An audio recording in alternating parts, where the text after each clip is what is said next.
ये इलेक्ट्रोस्टैटिक्स का ना लास्ट चैप्टर है, ठीक है। सबसे पहली चीज़ है ना कि कैपेसिटर होता क्या है और कैपेसिटर यूज़ कहाँ करते हैं। जैसे अभी इस चैप्टर के बाद ना एक चैप्टर है that is called current electricity, ठीक है, वो अलग यूनिट है। तो जैसे करंट इलेक्ट्रिसिटी में आपको पता है कि जैसे हम रजिस्टर्स के बारे में पढ़ते हैं, और आपको पता है रजिस्टर आपने क्लास 10th में भी पढ़ा है। तो रजिस्टर में आपने क्या चीज़ पढ़ी हुई है कि रजिस्टर में एक पर्टिकुलर ड्रॉबैक है कि अगर मान लो कोई करंट अगर रजिस्टर से फ्लो हो रहा है तो ये जो भी एनर्जी इसमें रिलीज़ होगी वो हमेशा किसके फॉर्म में हो जाएगी, हीट के फॉर्म में। मतलब वो एनर्जी को स्टोर नहीं करेगा। इसीलिए जैसे आप सोचो कि कभी कोई कंडक्टर है और कंडक्टर में जैसे ही तुमने वोल्टेज हटाया और तुमने उसको छू दिया, तुम्हें करंट नहीं लगेगी। उसकी वजह क्या है कि जैसे ही उसमें वोल्टेज ज़ीरो हुआ, करंट सडनली ज़ीरो हो जाएगा, उसके पास खुद की कोई एनर्जी होती ही नहीं है।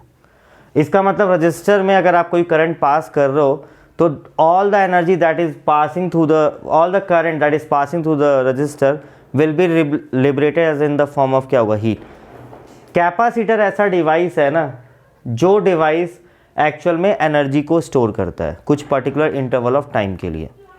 तो जैसे मान लीजिए कैपेसिटर में बेसिकली होता क्या है, तो लिखिए इसमें कैपेसिटर में अ टू कंडक्टिंग प्लेट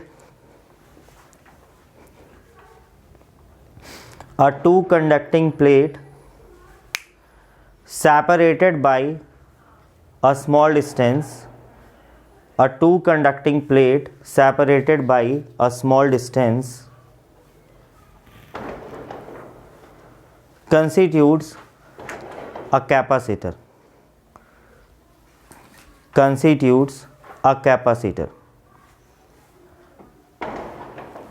फिर लिखो इसमें it stores energy in the form of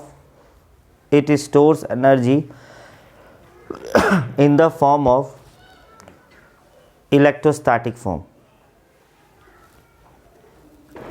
It stores energy in the form of electrostatic form.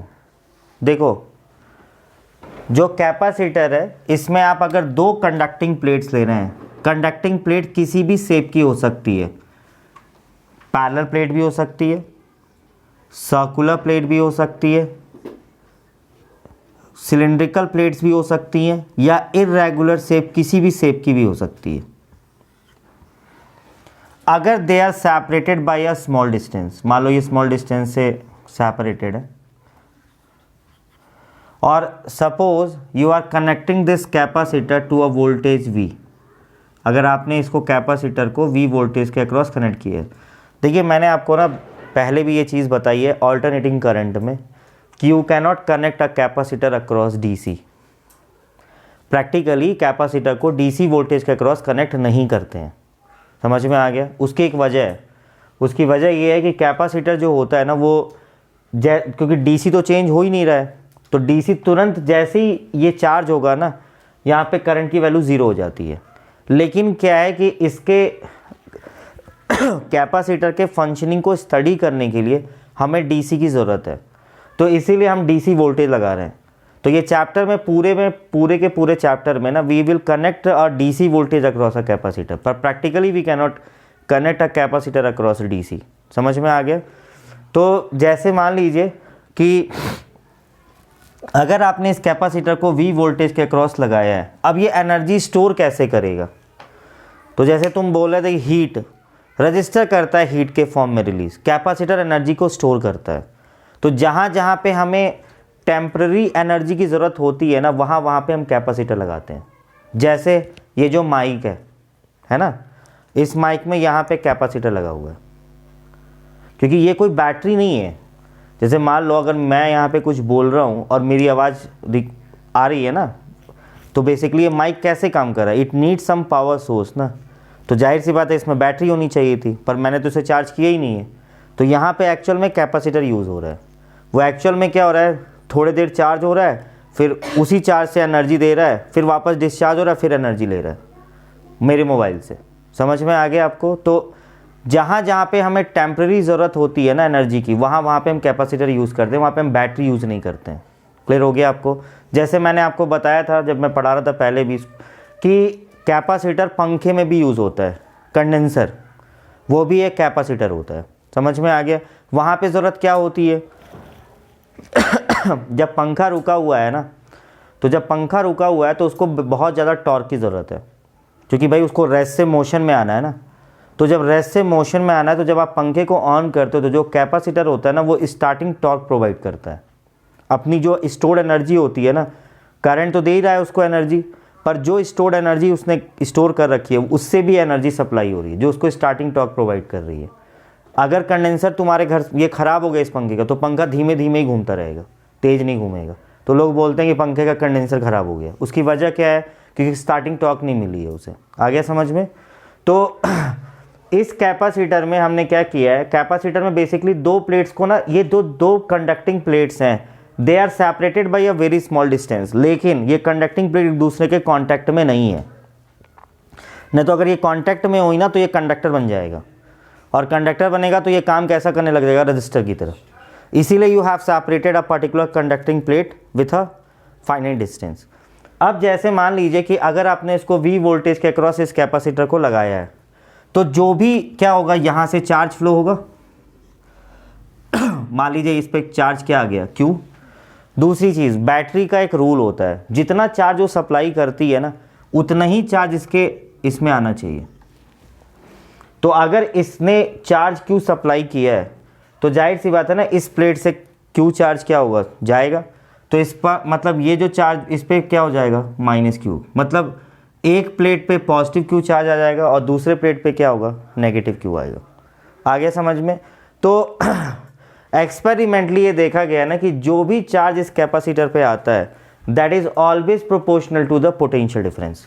जो भी आपने पोटेंशियल लगाया है, जो भी चार्ज इस पे अपीयर हो रहा है, that is always proportional to क्या होगा? पोटेंशियल। तो मतलब Q की जो वैल्यू होगी that is directly proportional to क्या होगी? V।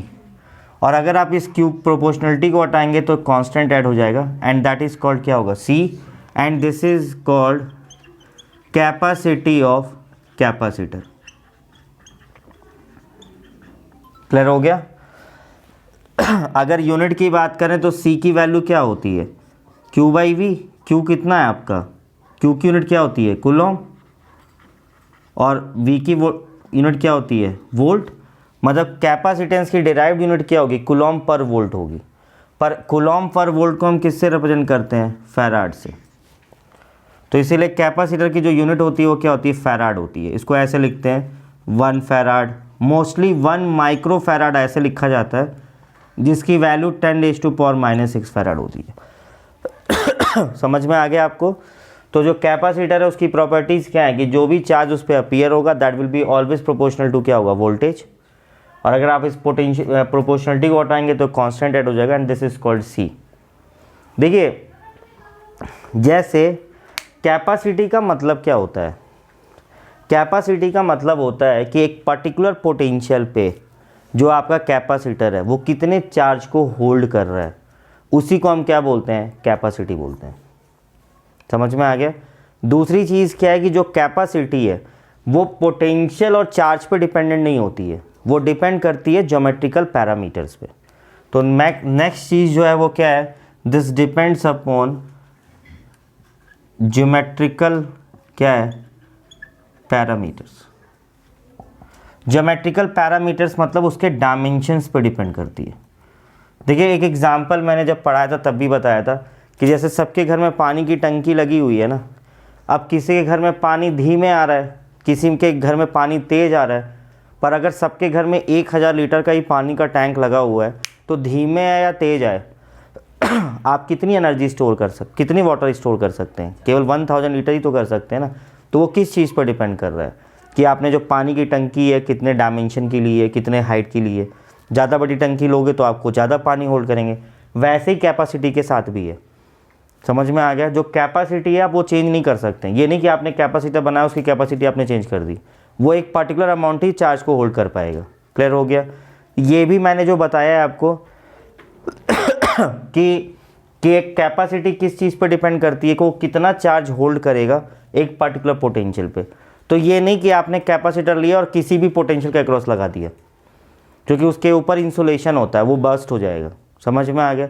तो वो एक पर्टिकुलर वोल्टेज पे कितने चार्ज को होल्ड कर रहा है, उसी को हम किससे रिप्रेजेंट करते हैं? कैपेसिटी से। समझ में आ गया? क्लियर हो गया आपको? करिए नोट इसे, बस पॉज करना है। अब देखिए, दो टाइप्स के कैपेसिटर सिलेबस में हैं, एक तो आइसोलेटेड स्फीयर है और एक आपका पैरेलल प्लेट कैपेसिटर है। पैरेलल प्लेट तो है, आइसोलेटेड स्फीयर थोड़ा अलग टाइप से है, पर मैं बता दूंगा उसका डेरिवेशन क्या है, ठीक है। देखो, सबसे पहली चीज़ है इसमें ना इलेक्ट्रोस्टैटिक्स से गॉस लॉ का एक कॉन्सेप्ट यूज़ होगा, तो वो मैं बता रहा हूँ पहले। जैसे अगर कोई कंडक्टिंग प्लेट है, ऐसे कंडक्टिंग प्लेट ये होती है, पहले मैं वो चीज़ बता दे रहा हूँ, उसके बाद ध्यान से समझिएगा। और मान लीजिए यहाँ की चार्ज डेंसिटी प्लस सिग्मा है और यहाँ की भी प्लस सिग्मा है, तो कंडक्टिंग प्लेट को ना आप दो सीट्स मान सकते हैं। समझ में आ रहा है आपको? जैसे एक कॉपी है, तो कॉपी की एक थिकनेस होती है ना, तो that can be consider as a conducting plate. तो उसकी दो फेसेस होंगे, एक तो फ्रंट फेस होगा, दूसरा क्या होगा? बैक। समझ में आ गया? तो आप उसको दो सीट्स मान सकते हैं, और एक सीट की वजह से जो इलेक्ट्रिक फील्ड होती है वो सिग्मा अपॉन 2 एप्सिलॉन नॉट होती है। तो एक सीट की वजह से जो इलेक्ट्रिक फील्ड होती है वो सिग्मा अपॉन क्या होती है? 2 एप्सिलॉन नॉट। समझ में आ गया? और सिग्मा होती है चार्ज अपॉन एरिया। समझ में आ गया? चार्ज जिसको बोलते हैं सरफेस चार्ज डेंसिटी। तो अगर ये Q है तो सिग्मा की वैल्यू Q अपॉन A होती है, ठीक है। ये ध्यान रखिए, ये फॉर्मूला यूज़ होने वाला है, तो ठीक है, याद रहेगा ना आप लोग को। देखिए, कंडक्ट जो आपका पहले है कैलकुलेशन, तो लिखिए इसमें calculation of capacitance, calculation of capacitance, और इसमें लिख लो फर्स्ट जो है parallel plate capacitor, calculation of capacitance, और फर्स्ट जो है पैरेलल प्लेट कैपेसिटर। देखिए, पैरेलल प्लेट कैपेसिटर में ना आप कोई दो प्लेट्स लेंगे ऐसे,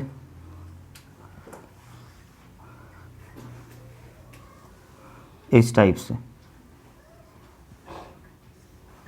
ये दो प्लेट होगा and they are connected to a voltage source, इस टाइप से। मान लीजिए वोल्टेज भी है, तो आपको पता है जो पॉजिटिव प्लेट होगा, जो पॉजिटिव बैटरी से कनेक्टेड है, उस पर पॉजिटिव चार्ज आ जाएगा प्लस Q, और इस पे जो चार्ज आएगा वो क्या होगा? Minus Q। अगर इसका क्रॉस सेक्शनल व्यू देखना है तो वो इस टाइप से दिखेगा आपको, इस टाइप से। एक और चीज़ है, आप क्या करते हो ना, ये कंडक्टिंग प्लेट तो दो सीट्स हैं, लेकिन जो बाहर की सीट होती है ना उसको इंसुलेट कर देते हो, मतलब यहाँ पे इंसुलेशंस रहते हैं, तो जो चार्ज होता है ना वो केवल इनर फेस पे आता है प्लस Q, और इस पे क्या आता है? Minus Q। वो केवल यहाँ पे आएगा, यहाँ प्लस प्लस आ जाएगा और यहाँ क्या आएगा? माइनस माइनस आ जाएगा। And this is connected to a voltage source V, ये भी हो गया, ठीक है।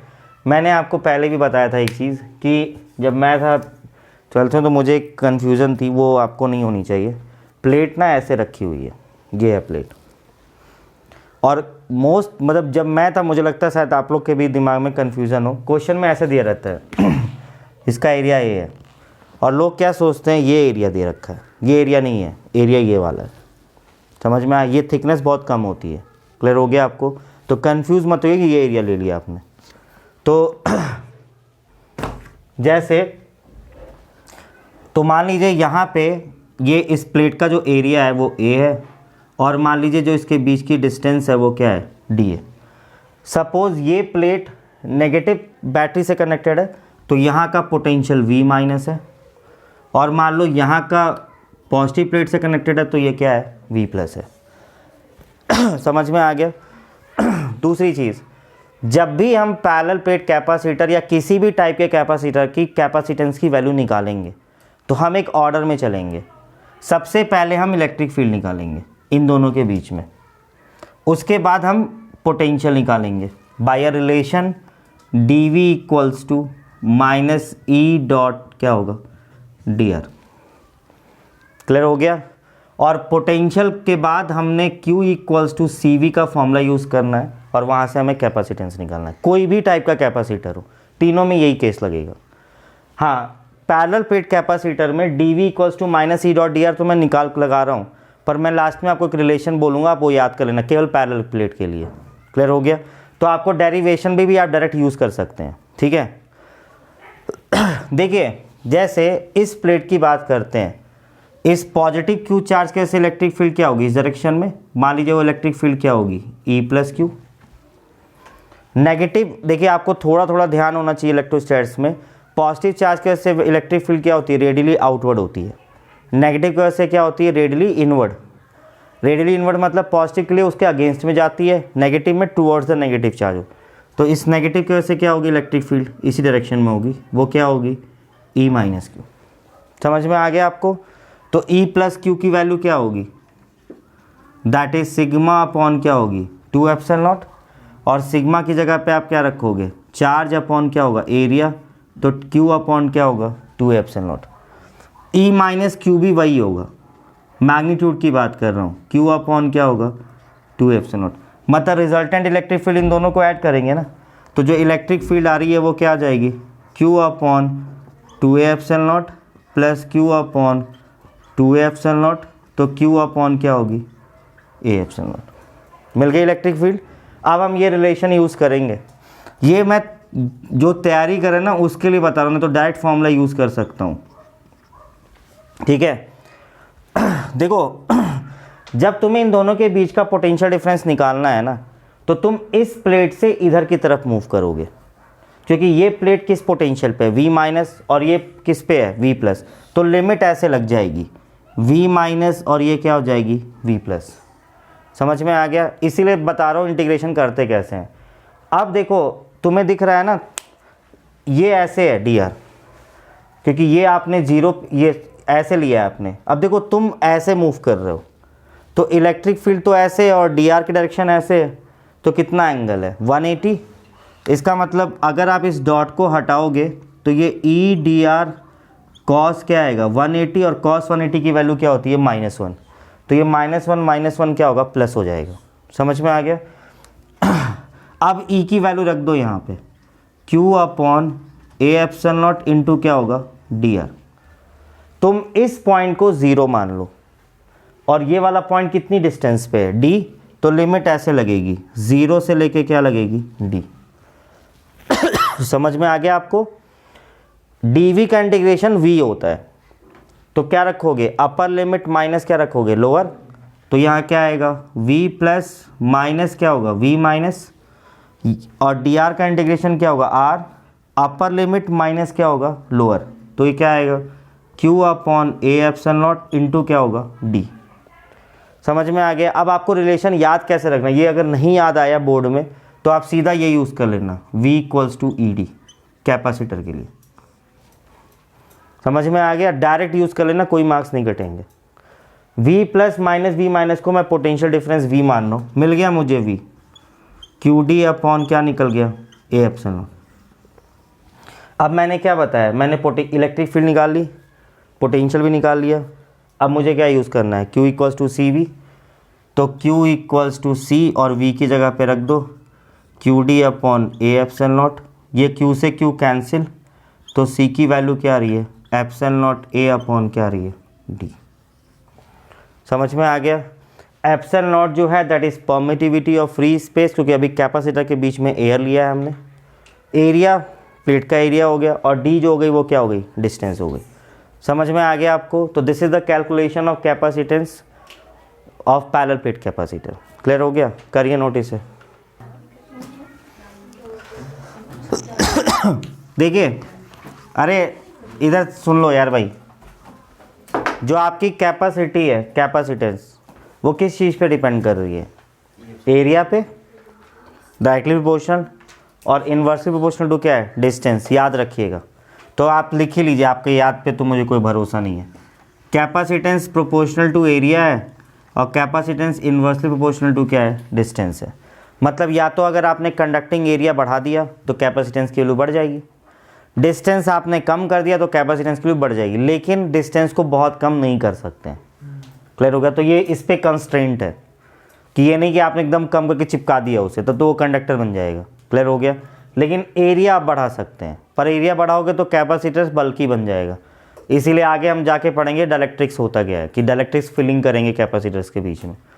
अब देखिए, जैसे एक तो ये पैरेलल प्लेट कैपेसिटर है।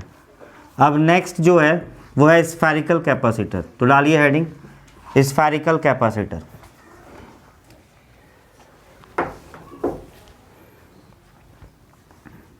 देखिए, आपने दो स्फेयर लिया है, ये R1 रेडियस का है और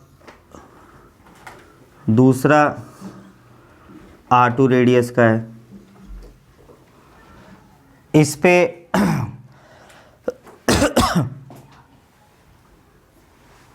इस पे आपने Q चार्ज लिया है, इस पे आपने माइनस Q चार्ज लिया है। ये V माइनस पोटेंशियल पे है और ये V प्लस पे। ठीक है?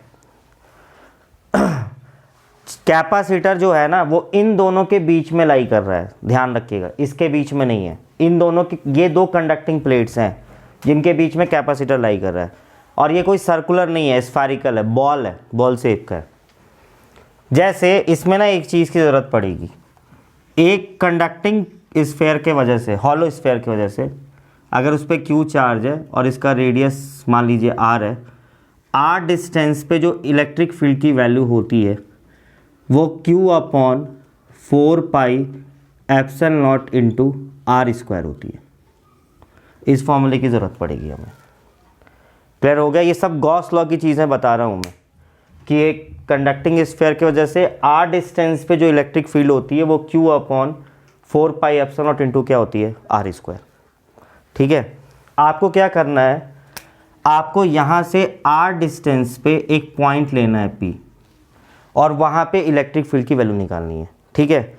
अब थोड़ा ध्यान से समझना, इसकी प्रॉब्लम ये है कि इलेक्ट्रिक फील्ड R के पे डिपेंडेंट हो गया, तो इसका मतलब इलेक्ट्रिक फील्ड वेरिएबल है ना। जैसे जैसे ये पॉइंट दूर जाएगा या पास आएगा तो इलेक्ट्रिक फील्ड की वैल्यू चेंज होगी। इसका मतलब हमें इंटीग्रेशन करना पड़ेगा। इसके लिए कोई फॉर्मूला रटवा नहीं रहा हूँ, जैसे उसके लिए तो रटवा दिया ना V = QD, इसके लिए कोई फॉर्मूला रटना नहीं है, इसमें पूरा इंटीग्रेशन करना पड़ेगा। समझ में आ गया आपको?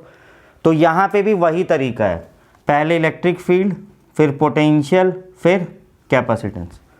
इलेक्ट्रिक फील्ड तो हमें पता है, तो electric field at point P क्या होगी? इलेक्ट्रिक फील्ड Q/4πε0 इंटू क्या होगी? R²। ये तो हो गई इलेक्ट्रिक फील्ड। अब हम वो रिलेशन यूज़ करेंगे, क्या था? dV = -E डॉट क्या था? dr। ठीक है? इसमें ना ज़्यादातर स्टूडेंट को ना कन्फ्यूज़न होती है, उसकी वजह क्या है? एक बात बताओ, रेडियस कहाँ से बढ़ रहा है? यहाँ से ना। इसका मतलब dr की जो डायरेक्शन है ना वो ऐसे होगी, इलेक्ट्रिक फील्ड की डायरेक्शन भी क्या होगी? इसी डायरेक्शन में है ना। इलेक्ट्रिक फील्ड, ये पॉजिटिव चार्ज है ना, आ रहा है समझ में? R की वैल्यू यहाँ से इंक्रीज हो रही है। अब देखो तुम्हें लेकिन मूव यहाँ से यहाँ ही करना है, क्योंकि यहाँ का पोटेंशियल V माइनस और यहाँ का पोटेंशियल क्या है? V plus. तो लिमिट रखने के लिए ये क्या आ गया? V माइनस, और ये क्या आ गया? V plus. पर E और dr के बीच में एंगल कितना दिख रहा है आपको? 0 डिग्री। यही कन्फ्यूज़न होती है कि हम यहाँ से मूव कर रहे हैं तो हम dr की डायरेक्शन नेगेटिव 180 क्यों नहीं लिए हैं? क्योंकि dr यहाँ से इंक्रीज हो रहा है। समझ में आ गया आपको? तो देखो dr और इलेक्ट्रिक फील्ड के बीच में एंगल कितना है? 0। तो यहाँ पे क्या आएगा? E की जगह पे रख दो ये Q/4πε0 R² इंटू क्या होगा? dr। लिमिट कैसे रखनी है? पहले R की लिमिट आप यहाँ रखोगे, क्या होगी R की लिमिट? R1। और फिर R की लिमिट कहाँ पे रखोगे? R2। तब आपको पूरा पोटेंशियल डिफरेंस मिलेगा। समझ में आ गया? तो लिमिट कहाँ से रखनी है? अरे सॉरी, मैं एक चीज़ भूल गया, क्योंकि यहाँ पे V माइनस है ना, तो ये R2 और ये क्या हो जाएगा? R1।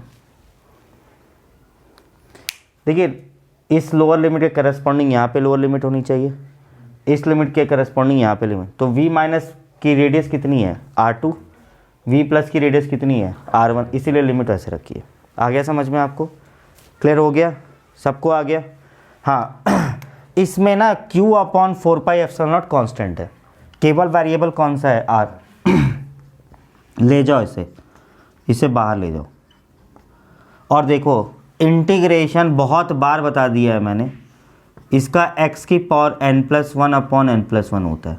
1 अपॉन आर स्क्वायर को आप क्या लिख सकते हो, r⁻², तो ये इसका क्या हो जाएगा, -2 + 1 अपॉन -2 + 1, तो ये -1 अपॉन क्या होगा, r। तो यहाँ 1 अपॉन आर स्क्वायर का इंटीग्रेशन क्या होगा, -1 अपॉन क्या होगा, r।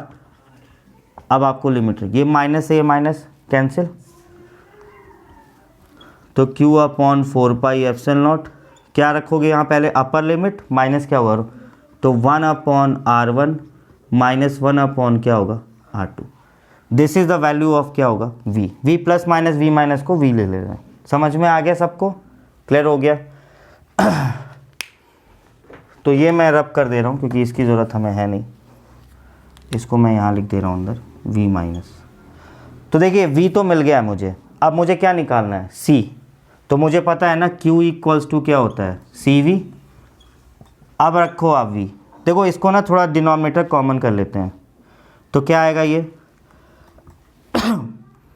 Q upon 4πε0 r1 r2, और ये क्या आ जाएगा, r2 माइनस क्या होगा, r1।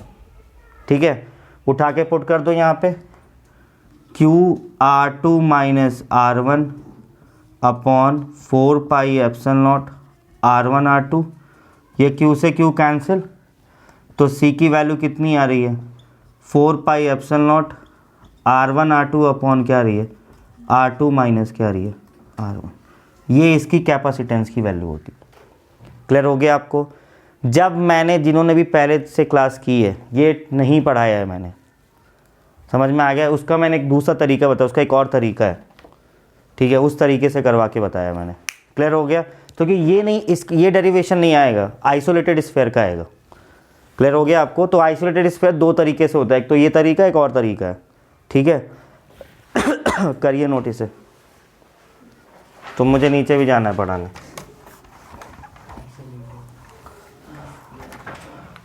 आइसोलेटेड स्फीयर, देखिए आइसोलेटेड स्फीयर का मतलब ये है ना कि उसमें केवल एक ही कंडक्टिंग प्लेट होगा, दूसरा नहीं होगा। समझ में आ गया, मतलब इसमें ये वाला पार्ट, दूसरा वाला जो है ना वो हट जाएगा। अब आइसोलेटेड स्फीयर कैसे चार्ज को स्टोर करेगा, सबसे बड़ी चीज़ ये है। तो जैसे अगर तुम आइसोलेटेड स्फीयर मान रहे हो ना, तो अगर तुम इसमें Q चार्ज मान रहे हो, मान लो इसका रेडियस R है, तो तुम ये मानोगे कि जो दूसरी कंडक्टिंग प्लेट है उसका रेडियस क्या होगा, इनफाइनाइट होगा। समझ में आ गया। और इसके ये हम ऐसे नहीं पढ़ रहे हैं, आइसोलेटेड स्फीयर टाइप का कैपेसिटर होता है, जहाँ हमें जो थोड़ी थोड़ी कैपेसिटेंस की ज़रूरत होती है ना, वहाँ हम आइसोलेटेड स्फीयर यूज़ करते हैं। तो हम उसमें क्या मानते हैं कि एक कंडक्टिंग प्लेट तो है और दूसरी कंडक्टिंग प्लेट की जो रेडियस है वो क्या है, इनफाइनाइट है। समझ में आ गया। तो इसी फॉर्मूले में रखना है, इसलिए कह रहा था कि बस 2 मिनट रुक जाइए। C की वैल्यू कितनी है, 4πε0 r1 r2 है ना, अपॉन क्या है, r2 माइनस r1। मैंने आपको क्या बोला है, r2 की वैल्यू तो इनफाइनाइट है और r1 की वैल्यू मैंने क्या ली है, r। एक बात बताओ, r2 r1 से बहुत बड़ा है ना, तो आप इसको ऐसे लिख सकते हो ना, r2 माइनस r1 को अप्रोक्सीमेटली आप क्या लिख सकते हो, r2 लिख सकते हैं। स्नेहा भाई, अगर r2 r1 से बहुत बड़ा है तो r2 में माइनस r1 करोगे तो लगभग उसकी वैल्यू r2 ही आएगी ना। पुट कर दो यहाँ पे 4πε0 r1 r2 अपॉन क्या होगा, r2। ये तो कैंसिल हो गया और r1 की जगह पे क्या रख दो, r, मतलब कैपेसिटेंस की वैल्यू क्या हो जाएगी, 4πε0 इंटू r। ये आइसोलेटेड स्फीयर का कैपेसिटेंस की वैल्यू होती है। समझ में आ गया। ये आता है, ये बोर्ड में है दिया हुआ भी है पूरा मेंशन करके, आइसोलेटेड स्फीयर। तो आपको दिख रहा है ना कि इसकी कैपेसिटेंस की वैल्यू किसके प्रोपोर्शनल है, रेडियस। मतलब जितना ज़्यादा रेडियस होगा उतनी ज़्यादा उसकी कैपेसिटी क्या होगी, इंक्रीज हो जाएगी। क्लियर हो गया आपको, कर लीजिए नोटिस।